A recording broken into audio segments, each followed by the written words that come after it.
Hello everybody and welcome back. We're about to head to Monaco for week 6 of the Formula 1 2019 season.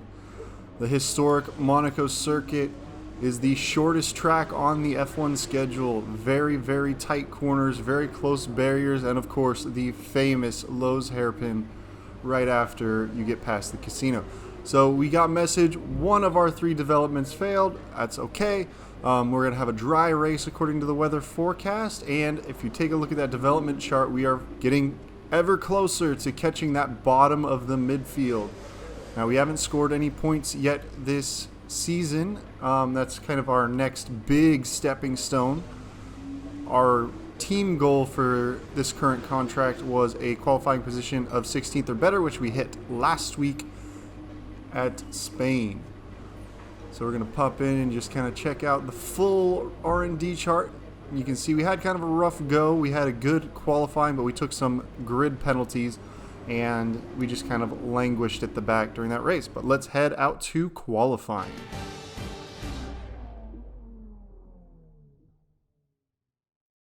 Here we are at one of the most difficult circuits on the racing calendar. Welcome to Monaco for today's Formula 1 qualifying.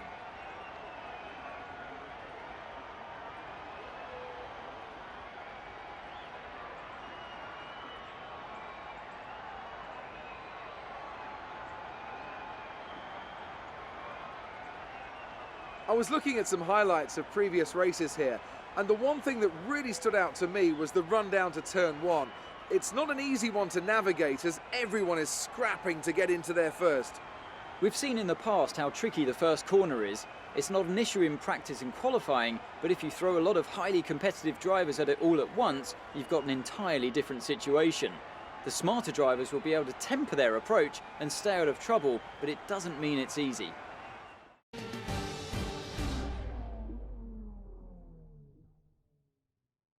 Alright, here we are directly into the car for our first flying lap tour of the circuit. You want to take a big chunk of curve in turn 1 there before you head on up the hill to this long sweeping left-hander right as we get ready to hang a right and go past the casino square. Now you want to swing to the right down this straight. There's a big hump as you come down that downhill on the left, so normal racing line would be to hug that left wall. But then we're down in the slow hairpin, the famous Lowe's hairpin, where the cars just crawl around the corner. And now we're going to head down the hill, out towards the marina and through the tunnel as we blast down this semi-straight. It's a big kind of curve, but we're going to shoot down the hill into a heavy braking zone into the chicane. All the lovely expensive yachts posted on the left there. And now we're going to curl our way around this marina through a couple of chicanes here. Right past the swimming pool chicane and then down into Rascasse, the last sequence of corners. Another very slow corner set. We are down the last corner, hit the DRS, down the straight, and post another banker lap time there. We put one more lap in before the finish of the qualifying session there, and we actually go 10th fastest in Q1. So we're going to hop into qualifying 2. We're in the last flying lap that we're running here, kind of on the bubble as we're at 13th, but we've run a purple second sector, and we are up almost 7/10 on our previous best. So we are going to cross the line again in the 13-second range. And we are picking up and holding 10th position. So we make it to Q3 for the first time in our career by the skin of our teeth. 2/10 up on Daniel Ricciardo in 11th there. We are 2,000ths back of Kevin Magnussen in the Haas there. But so we're going to jump into Q3 for our second flying lap where we get back into the 13s. And we're going to do our final flying lap and just kind of hop ahead and cross the line. We go a little bit faster. We're very happy End with of that position. Q3. Well done. And we go 9th fastest. So we pick up one position over just getting in there, and we hop past Magnussen. Must have had some issues. This is a full second off of our pace, but we are within 1 second of pole sitter currently, Charles Leclerc. No doubt, be a fantastic race.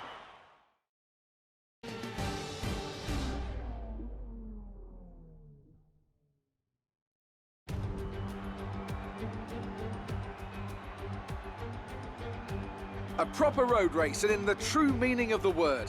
That was how Mr. Monaco, the late great Graham Hill, once described this iconic event. The cars we drive have come a long way in the intervening half-century, but still we race on those same public roads beside the Mediterranean Sea. There's no victory more coveted than that of the Monaco Grand Prix. The prestigious Circuit de Monaco then. It's not all that dissimilar today to the layout that made its debut almost a century ago. It's 2 miles and 19 corners through the streets of Monte Carlo, and although the average lap speed of around 93 miles per hour is the lowest of the season, the tiny margins for error make it the natural habitat of the safety car. And with me as usual is Anthony Davidson. Can we begin by having a chat about Charles Leclerc? Looks like they've got a tough race in store today, as grid penalties from changing power unit components has forced them further down the field. Everyone has to deal with penalties or reliability issues from time to time throughout their career. You just have to suck up the pain and get on with the job at hand. Today isn't about performing a miracle to put the car back where it should be. It's about effective damage limitation. Before we begin, let's take a quick look at the grid lineup for today's race. Valtteri Bottas lines up on pole position, and starting alongside in P2 is Sebastian Vettel. Looking down the rest of the grid, we have Hamilton, Verstappen, Kimi Raikkonen, and Gasly, Weber, Oldtimer, Magnussen, and Daniel Ricciardo. Leclerc, Sainz, Sergio Perez, and Norris. Russell, Stroll, Nico Hülkenberg, and Devon Butler. Grosjean and Alexander Albon picks up the last spot on the grid. And with lights out just moments away, it's time to go down to the track.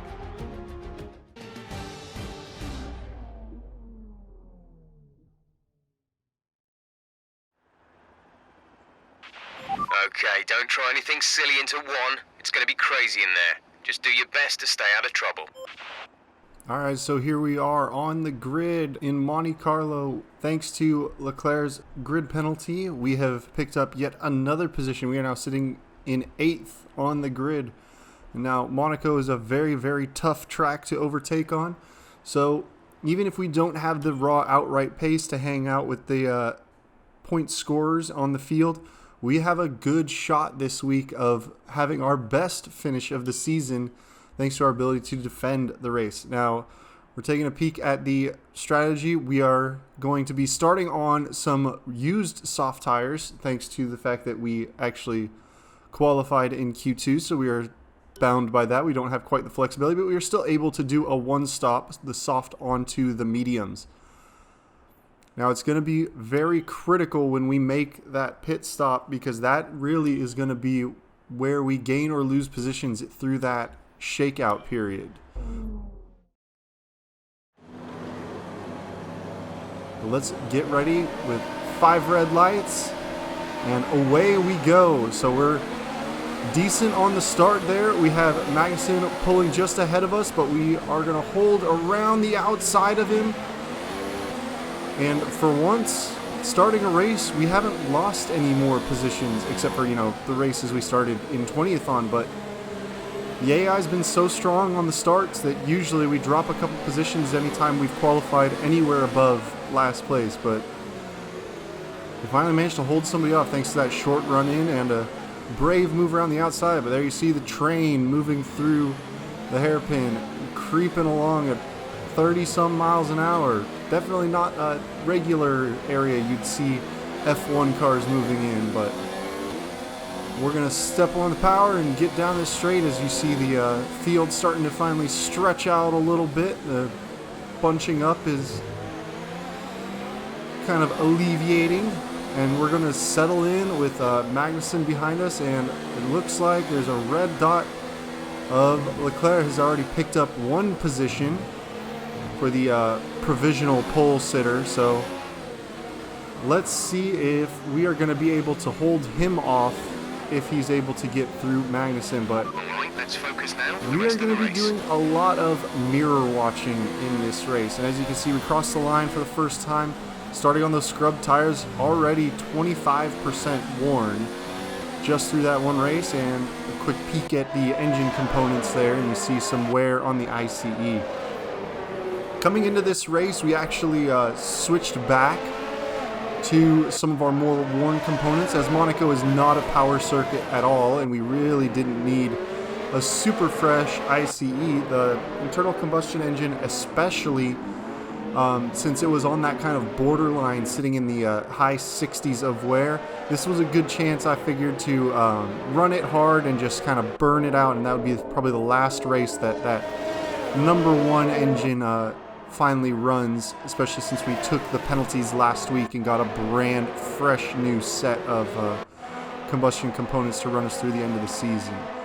Now we will have to eventually start focusing on some of the durability upgrades in our R&D tree, but it's very tough for me to justify doing when we're really having to put a lot into the car just to get it caught up to us. And so here we are coming through the final corner again. You see we've got a bit of a train forming behind us. The cars in front have kind of run off, but that was to be expected. We really put in a banger of a qualifying lap. But so here we are, we're going to jump ahead to lap 5 coming through the hairpin. You're going to see, if you check the mirror here, as we come around the corner, Magnussen pulls off to the side, yellow flags behind us, and Leclerc is through. So it looks like Magnussen has some kind of issue as we break down into the chicane.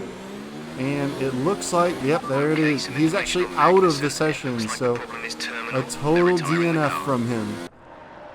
And so his slowing kind of bought us a little bit of a gap, but as you can see, Leclerc is closing that up already very quickly in that top running Ferrari. I mean, he put the car on pole, so it's definitely got some pace, but it's up to us to make our car nice and wide even this early in the race.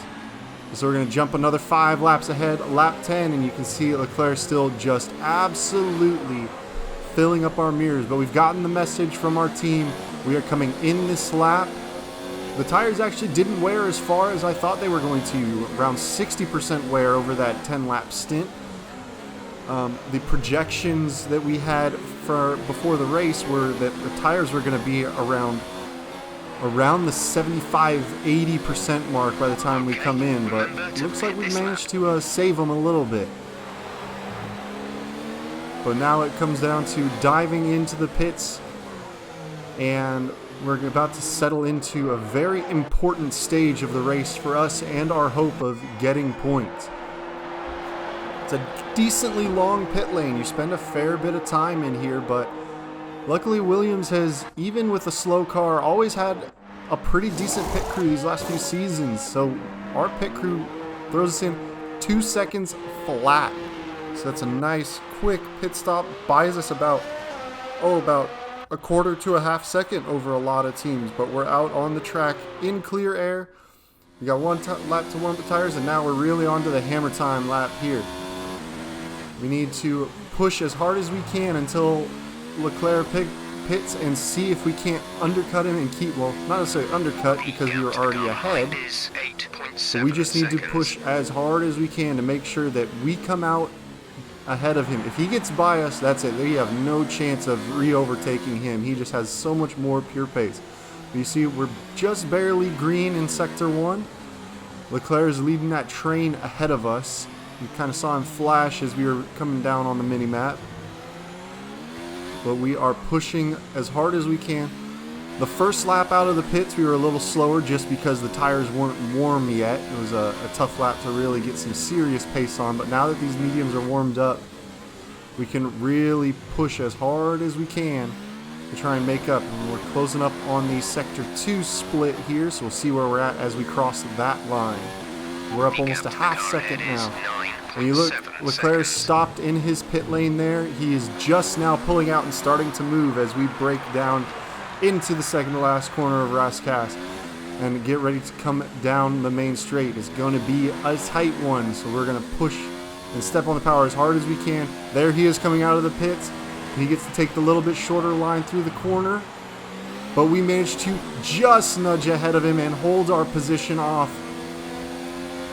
We are one of the earlier teams to pit, so we are back, P17 and 18, but 13 laps in, and these are the tires we're going to be finishing the race on. So now it is up to us to run ahead and try and catch that train ahead of us, and also see where we come out and keep pushing so that cars that pit after us don't necessarily have a chance to run faster. But we've chosen the better strategy. Undercut tends to be quicker, but we take a quick jump to lap 18. We have a caution flag ahead. It looks like Alex Albon in the Toro Rosso going slow. Really a tough spot to run across him as we're being challenged from behind by Leclerc, and he's taking up that wide section of the track. But here we are, a couple more laps ahead, and we catch up to our good old friend Lance Stroll. Some of the pit stops have shaken out. We're sitting in P10 right now. But Stroll, who we always seem to find ourselves near in every single race, still on the starting tires, those mediums. He's taken them longer than pretty much anyone else.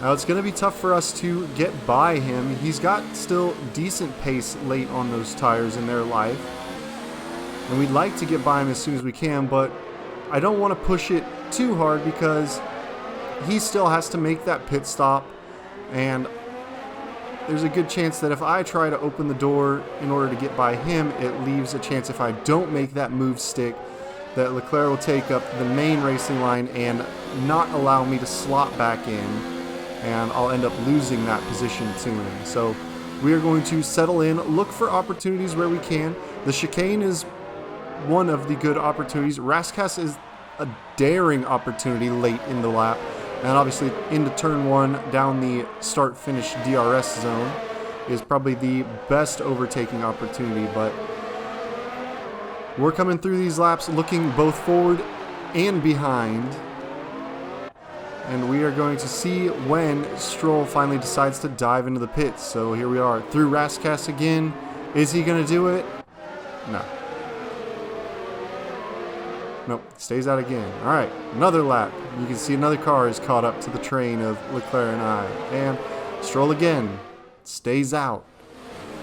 Lap 26 now. He's gone 26 laps on these medium tires of a 40-lap race. Still doesn't dive in.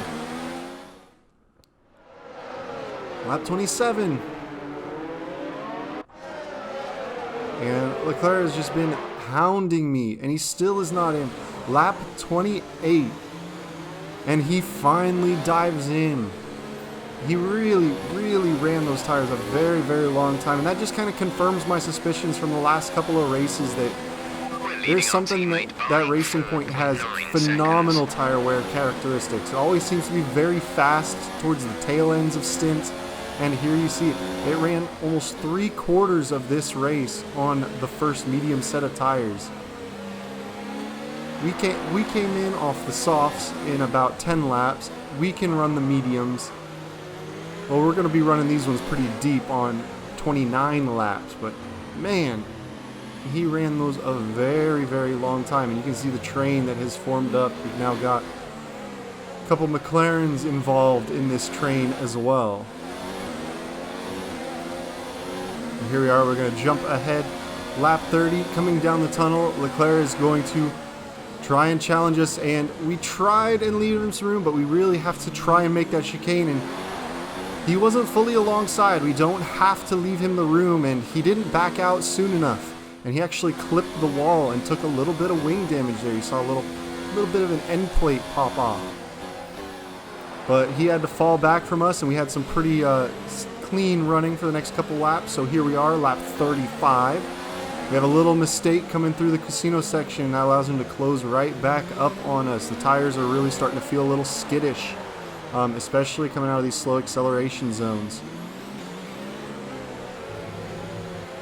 And so now we've really got this train backed up. Unfortunately, we don't have quite the raw pace to chase down our old teammate Lucas in that Alpha ahead, which he is really just performing well and above what that car's R&D performance level says it should. But he was basically picking up about a second and change a lap on us. You see, we're 34 seconds down from him. But we are here to spoil Ferrari's day. With Leclerc taking that provisional pole in Q3, he was probably expecting to run through the field after taking that grid penalty. but we've managed to keep him right behind us as he constantly is weaving left, right, looking for a way past us. But we managed to hold him off through the passing zones. Up that hill is not a great passing zone. Coming down through these corners, you can, if you're really daring, take a dive, but you're likely to get your wing chopped off by the car in front. In the Lowe's hairpin, you can very carefully try and get down the inside, but you really got to commit to that move and be very, very daring. So really, it's about running our lines all the way up until we get to the main passing zone. And here we are with a couple laps left to go. We have a warning, rain in 10 minutes, but we will likely be able to make it through this race before that hits, so it's not a big issue. Earlier in the race, about 6 or 7 laps before this, we got a message that said 10 to 15 minutes, so we had that thought kind of in the back of our mind, but after this message here saying 10 more minutes, we're pretty settled into just running this race to the end on the dry tires. The rain's not going to make it here soon enough. We take a peek as we head down the main straight and see Leclerc chasing us down, but now he's starting to deal with the little bit of damage he took to that wing end plate. Now aero, it's very, very helpful in the higher speed corners, but Monaco is very much feels like very much a mechanical grip kind of circuit. We're not going to be able to run in this engine mode much longer. We're about a lap over target. Drop down. And Jeff's complaining about our fuel usage, but we ran in some leaner modes earlier in the race to make sure that we had this rich mix available. As here we are, lap 38, coming through the tunnel for the second to last time. Leclerc not really in a position to challenge us down through the chicane this time, so we're able to get through with a little tiny lockup as the tires start to fall off a little bit. We're starting to burn them up. And it really comes down to just managing this position, not making a mistake. We've got just over a second to him through that last marker, but he will likely close up on us through these last 2 corners. He may be in DRS range coming down that main straight. As we get back on the throttle and cross the line, 1 more lap to go. This is your final lap of the race. And we are leading our teammate by not just in a points-paying position, we are a couple spots into it. We would have been absolutely thrilled with a P10 and 1 point, but here we are sitting in P8 to maybe pick up our first points of the season. And there we go. Valtteri Bottas crosses the line first for the race win at Monaco as we go through the Lowe's hairpin for the very last time this season. We get ready to head past the marina where all the rich and famous are likely chilling on the yachts, watching the race from there, or they're spending time in the casino. And on the brakes, through the chicane. The chicane's corner detection was pretty generous, I found, early in practice, so I was able to pick up a little bit of time with a little bit of a cut. I did pick up a warning on lap 20 at the halfway point of the race for being a little too overzealous on that corner cut, but here he is, Leclerc tight to our bumper as we come through the last couple of corners. On the throttle, a little bit of wheel spin coming out, but here we go, cross the line, P8. Well done, good finish. You stepped up and achieved what we asked. Good job.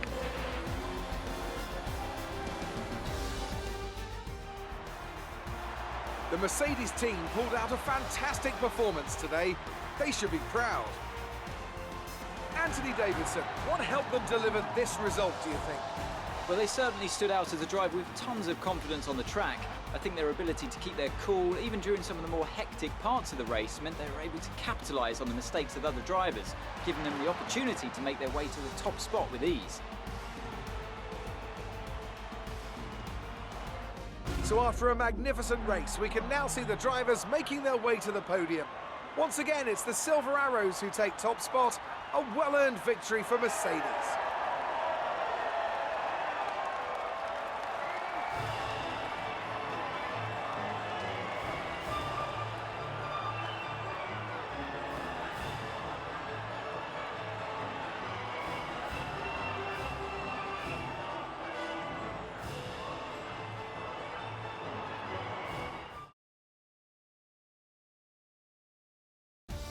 Let's see how the driver standings have changed. It's a great result for Lewis Hamilton, who moves further ahead at the top of the table. After an incredible day of racing, who was your driver of the day, Ant? Nico Hülkenberg did an excellent job out on the track today. He played aggressively and knew exactly when to capitalise on openings throughout the race. Let's move on to the constructors. Mercedes continue to extend their lead. Meanwhile, a strong weekend from Red Bull this time out, and they improve their position in the championship. It's been an absolutely wild weekend of Formula One action. I can't wait to see what's next. And you see the other Ferrari of Vettel on the podium, so we definitely spoiled Ferrari's day. They were probably expecting Leclerc to be up there. Amazing performance out there. I'm sure you're pretty happy with that. Things looked close between you and your rival for a bit, but you came out on top, didn't you? Well, he's a great driver. I think we both enjoyed it, but we really weren't close to George Russell at all. You left a lot of paint on the walls today. Were you struggling for grip, or did you just misjudge some corners? I don't remember hitting anything in the race. I know I definitely had some knocks in practice and qualifying. Appreciate your time.